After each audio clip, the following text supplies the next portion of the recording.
Okay so hello. तो इस video में हम गॉस लॉ डिस्कस करने वाले हैं। तो गॉस लॉ जो एक बहुत वाइड टॉपिक है, इसमें बहुत सारे वेरिएशन के क्वेश्चंस बनते हैं। लेकिन अभी आने वाले 20-25 मिनट्स में हम गॉस लॉ का बेसिक आउटलाइन डिस्कस करने की कोशिश करेंगे कि एक जनरल मैनर में अगर हम चलें तो गॉस लॉ से हम किस किस तरह मैक्सिमम क्वेश्चन सॉल्व कर सकते हैं, ये देखने की कोशिश करेंगे।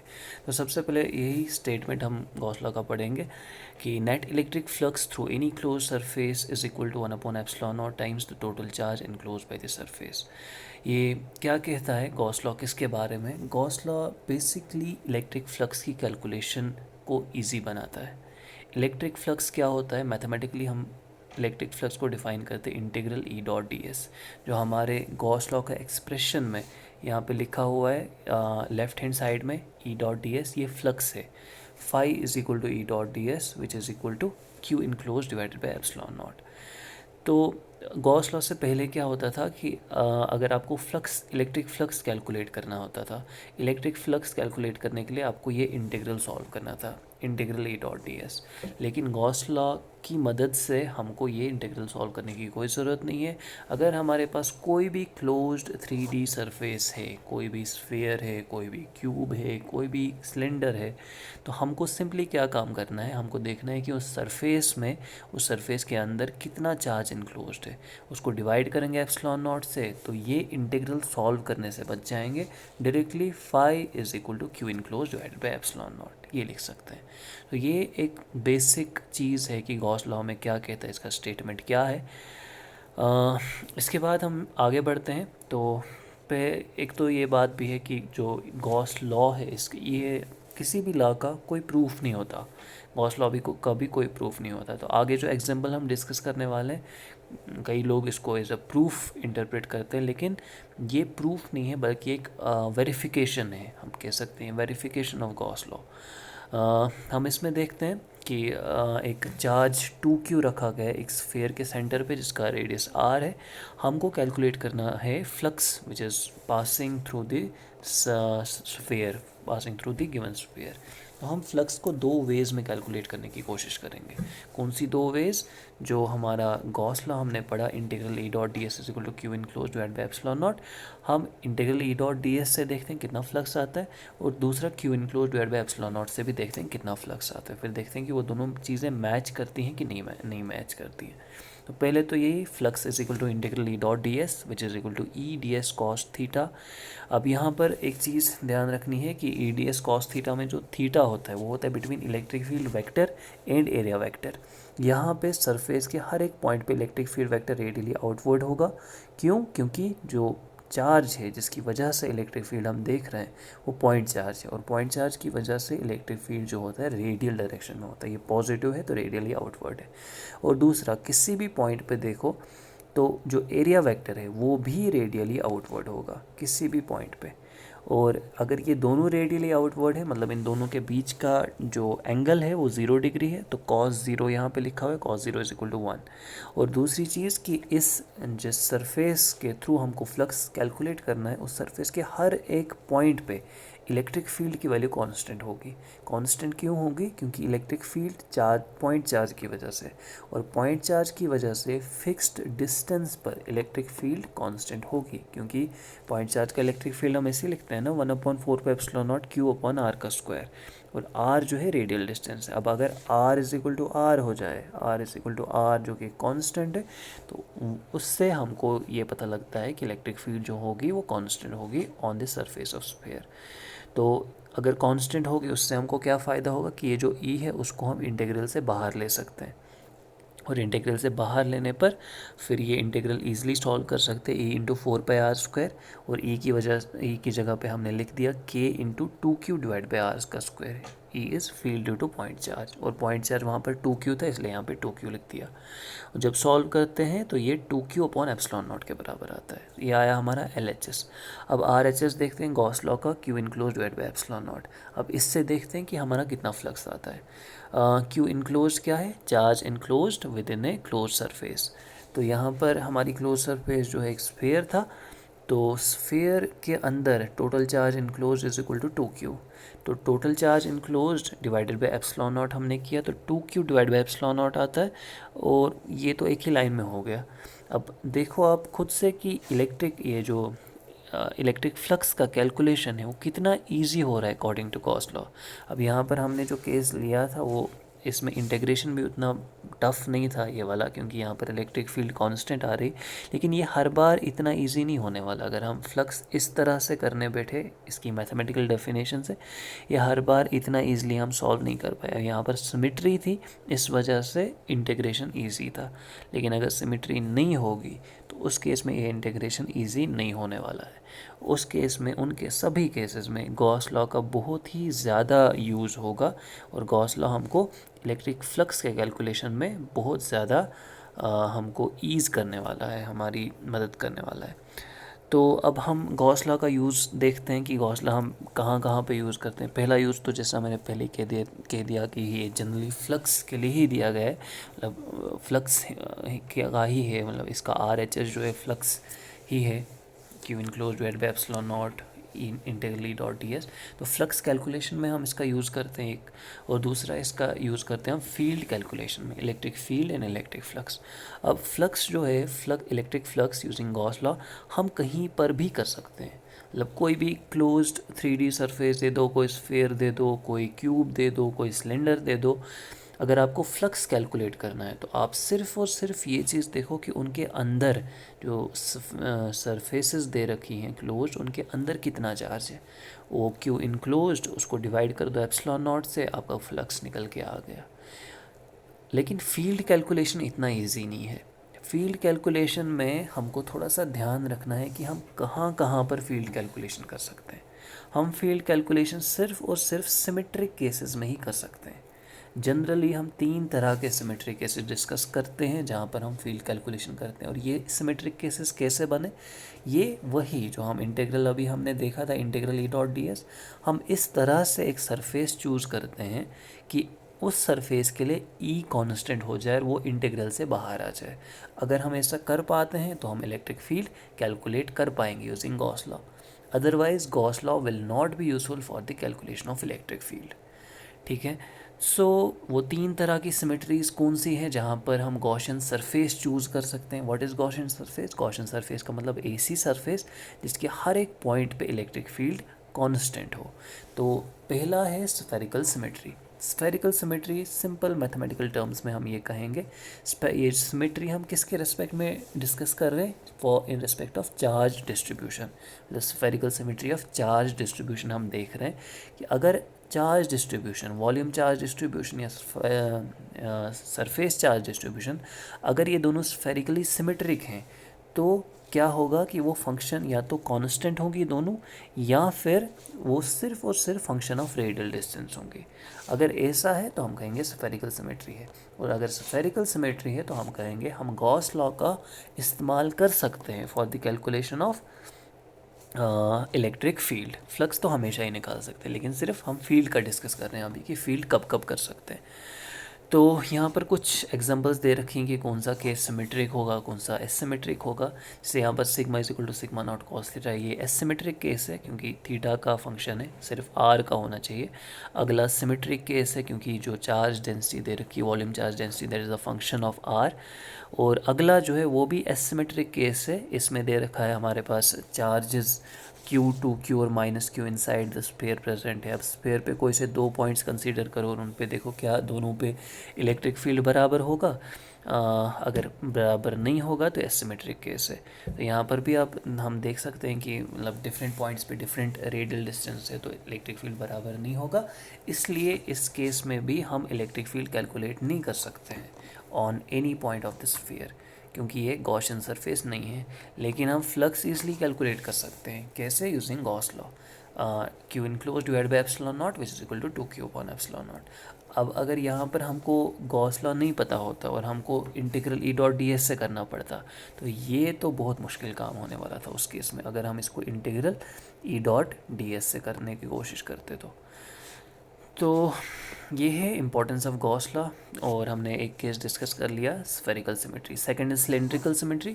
सिलेंड्रिकल सिमेट्री में क्या होता है कि अगर हमारे पास कोई लॉन्ग सिलेंडर है, जैसे यहाँ पर दे रखा है एक लॉन्ग सिलेंडर जिसका रेडियस कैपिटल आर है, इन्फाइनाइटली लॉन्ग है, इसलिए मतलब कंपेयर टू द डिस्टेंसेस जो हम लेते हैं अपने क्वेश्चंस में या रियल सिचुएशन में, तो उसके मुकाबले में कंपेरेबली बहुत बड़ा है, इसलिए इसको कहते हैं इन्फाइनाइटली लॉन्ग सिलेंडर। तो ये क्या है, इस सिलेंड्रिकल सिमेट्री में भी यही चीज़ है कि जो वॉल्यूम चार्ज डेंसिटी या फिर सरफेस चार्ज डेंसिटी वो दोनों या तो कांस्टेंट होने चाहिए या फिर सिर्फ और सिर्फ रेडियल डिस्टेंस के फंक्शंस होने चाहिए दोनों, अदरवाइज़ वो फिर सिलेंड्रिकल सिमेट्री नहीं कहेगी। और सिलेंड्रिकल सिमेट्री भी अगर है तो हम क्या कहेंगे कि हम एक गॉसियन सरफेस ड्रॉ कर सकते हैं, बिकॉज स्फेरिकल सिमेट्री में क्या था, चार्ज डिस्ट्रीब्यूशन स्फेरिकली सिमेट्रिक अगर थी तो हम एक स्फेरिकल गॉसियन सरफेस ड्रॉ कर सकते हैं। सिलेंड्रिकल सिमेट्री में क्या है, अगर चार्ज डिस्ट्रीब्यूशन सिलेंड्रिकली सिमेट्रिक है तो हम एक सिलेंड्रिकल गॉसियन सरफेस ड्रॉ कर सकते हैं। ठीक है, दोनों में गॉसियन सरफेस डिफरेंट है। हमारा मकसद ये है कि हम एक गॉसियन सरफेस ड्रॉ कर पाएँ। गॉसियन सरफेस ड्रॉ करने का मतलब हम एक ऐसी सरफेस ड्रॉ कर पाएँ जिसके हर एक पॉइंट पे इलेक्ट्रिक फील्ड कांस्टेंट हो, और उसके बाद हम उस सरफेस पे अगर इंटीग्रेशन करते हैं तो हम उस सरफेस के किसी भी पॉइंट पे इलेक्ट्रिक फील्ड की वैल्यू निकाल सकते हैं। किसी भी पॉइंट पे मतलब क्योंकि हम डिफाइन ही कर रहे हैं कि हर एक पॉइंट पे इलेक्ट्रिक फील्ड सेम होगी, तो मतलब उसके हर पॉइंट पे इलेक्ट्रिक फील्ड की वैल्यू हम निकाल सकते हैं। अगला है प्लेनर सिमेट्री। प्लेनर सिमेट्री का मतलब होता है कि हमारा एक इनफाइनाइटली लॉन्ग प्लेन हो और उसमें चार्ज डेंसिटी जो है वो कांस्टेंट हो। अब इस बार फंक्शन ऑफ आर वो नहीं चलेगा, वो सिर्फ और सिर्फ स्फेरिकल और सिलेंड्रिकल सिमेट्री में चलेगा। प्लेनर सिमेट्री में कांस्टेंट होनी ही होनी चाहिए, अदरवाइज हम प्लेनर सिमेट्री में गॉस लॉ का यूज़ नहीं कर सकते हैं for the calculation of electric field. अब इसमें देखो, इसमें प्लेनर सिमेट्री के केस में भी जो हमारा गॉसियन सरफेस है वो सिलेंड्रिकल है। स्फेरिकल सिमेट्री में स्फेरिकल गॉसियन सरफेस हमने यूज़ किया, सिलेंड्रिकल सिमेट्री में हमने सिलेंड्रिकल गॉसियन सरफेस यूज़ किया, और प्लेनर सिमेट्री में भी सिलेंड्रिकल गॉसियन सरफेस ही हमने यूज़ किया। तो ये चीज़ें कंसीडर करनी है, ध्यान में रखनी है कि प्रॉब्लम सॉल्विंग में इनका बहुत ज़्यादा यूज़ होने वाला है। हमको आइडेंटिफाई करने आना चाहिए कि हम कौन सी गॉसियन सरफेस लें वगैरह वगैरह। तो यहाँ पर एक एग्जांपल भी डिस्कस की हुई है कि field due to long non conducting sheet अगर हमको चाहिए तो हमने दे रखा है, मतलब ये प्लेनर सिमेट्री है तो हम गॉस लॉ यूज़ कर सकते हैं, तो हमने गॉस लॉ लिख दिया। प्लेनर सिमेट्री है कैसे पता चला, क्योंकि यहाँ पर दे रखा है sigma is equal to constant. तो उसके बाद हम जो हमने cylinder Gaussian surface as a cylinder draw किया, उसके 3 सरफेसेस हैं हमको पता ही है, एक कर्व्ड सरफेस होगा और दो एंड्स के सरफेसेस होंगे, क्रॉस सेक्शनल एरियाज़ जो इंक्लूड करेंगे। तो उन पे हम E dot D S is equal to Q upon epsilon naught लगाएंगे। जब इसे सॉल्व करेंगे तो इलेक्ट्रिक फील्ड की value sigma divide by 2 epsilon naught के बराबर आएगी। ठीक है, सो ये बेसिक 3 सिमेट्रीज़ थी जहाँ पर हम इलेक्ट्रिक फील्ड का कैलकुलेशन कर सकते हैं यूजिंग गॉस लॉ, और यही होता है एक मेन एरिया ऑफ इंटरेस्ट जब हम गॉस लॉ के क्वेश्चन सॉल्व करने बैठते हैं। तो maximum questions are related for the electric field calculation. तो अभी कुछ क्वेश्चन डिस्कस कर लेते हैं। पहला क्वेश्चन है, यहाँ पर हमारे पास एक स्फीयर दे रखा है जिसका charge density rho is equal to rho not divided by R का स्क्वायर। तो यहाँ पर हमको इलेक्ट्रिक फील्ड पूछ रहा है एट ए डिस्टेंस आर। अब एट ए डिस्टेंस आर का मतलब ये आउटसाइड भी हो सकता है और इनसाइड भी हो सकता है, तो हम आउटसाइड के लिए भी कैलकुलेट करेंगे, इनसाइड के लिए भी कैलकुलेट करेंगे। तो पहली चीज़ तो ये चीज़ देखनी है हमको कि क्या हम गॉस लॉ अप्लाई कर सकते हैं। हाँ, कर सकते हैं। क्यों कर सकते हैं, क्योंकि हमारे पास जो चार्ज डेंसिटी दे रखी है वो सिर्फ और सिर्फ रेडियल डिस्टेंस का फंक्शन है। अगर वहाँ पर cos theta, sine theta, cos square theta इस तरह के कुछ एक्सप्रेशंस होते तो हम गॉस लॉ का यूज़ नहीं कर सकते थे। ये नॉन यूनिफॉर्म चार्ज डिस्ट्रीब्यूशन है, इसका मतलब ये जो स्फीयर है inversely proportional to R square दे रखा है ना, मतलब बीच में जो है बहुत ही ज़्यादा डेंस चार्ज है, और जो जो हम साइड पे बढ़ रहे हैं तो चार्ज डेंसिटी जो है वो कम हो रही है। बीच में सेंटर पे बहुत ज़्यादा डेंस चार्ज डेंसिटी है। तो हम कैलकुलेट करते हैं। सबसे पहले आउटसाइड इलेक्ट्रिक फील्ड अगर कैलकुलेट करना है तो गॉस लॉ लगाएंगे, गॉस लॉ का एक्सप्रेशन लिखेंगे, क्यू इंक्लोज की जगह इस बार इंटीग्रल रो डी वी लिख देंगे। और उसके बाद हम फिर से वही गॉस लॉ है तो इलेक्ट्रिक फील्ड का ई बाहर आ जाएगा इंटीग्रल से, फिर डी एस का इंटीग्रल करेंगे तो 4πr² आ जाएगा। और स्फेयर है तो इलेक्ट्रिक फील्ड और रेडियल ये जो है एरिया वेक्टर वो दोनों रेडियल डायरेक्शन में होंगे तो थीटा इज इक्वल टू 0 आ जाएगा। तो इसको जब सॉल्व करेंगे इसमें एक और चीज़ का ध्यान रखना है कि हम लिमिट्स कहाँ से कहाँ लें। तो ये जो हम इंटीग्रल सॉल्व कर रहे हैं इसमें ये क्यू इनक्लोज्ड के लिए है ना इंटीग्रल, तो क्यू इनक्लोज्ड इस केस में जो है 0 से लेकर कैपिटल आर आ जाएगा, क्योंकि हम आउटसाइड पॉइंट देख रहे हैं तो टोटल चार्ज इनक्लोज है वो टोटल हो रहा है, मतलब जितना भी चार्ज था स्फीयर में वो सारा का सारा आ रहा है गॉसियन सरफेस के अंदर, इसलिए 0 से लेकर कैपिटल आर।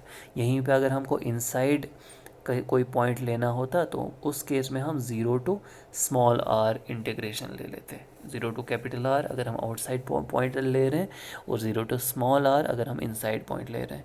तो हमने इसी को सॉल्व किया और हमारे पास rho R divided by epsilon not R का स्क्वायर आ जाएगा हमारा expression for electric field outside the given given sphere.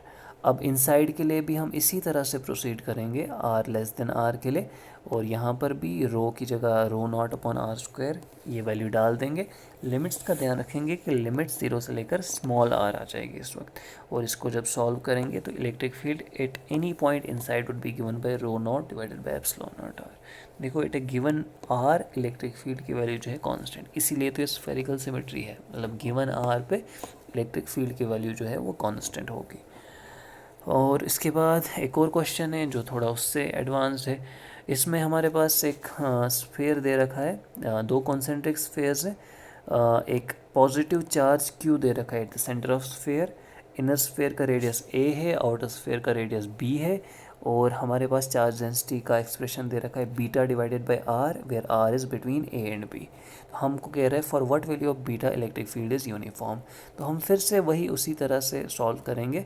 यहाँ पर ध्यान रखेंगे कि क्यू इनक्लोज जो होगा वो integral rho D V plus small Q के बराबर होगा, क्योंकि इस बार दो चार्जेस आ रहे हैं, एक तो चार्ज डेंसिटी की वजह से भी और दूसरा फ्री चार्ज की वजह से भी।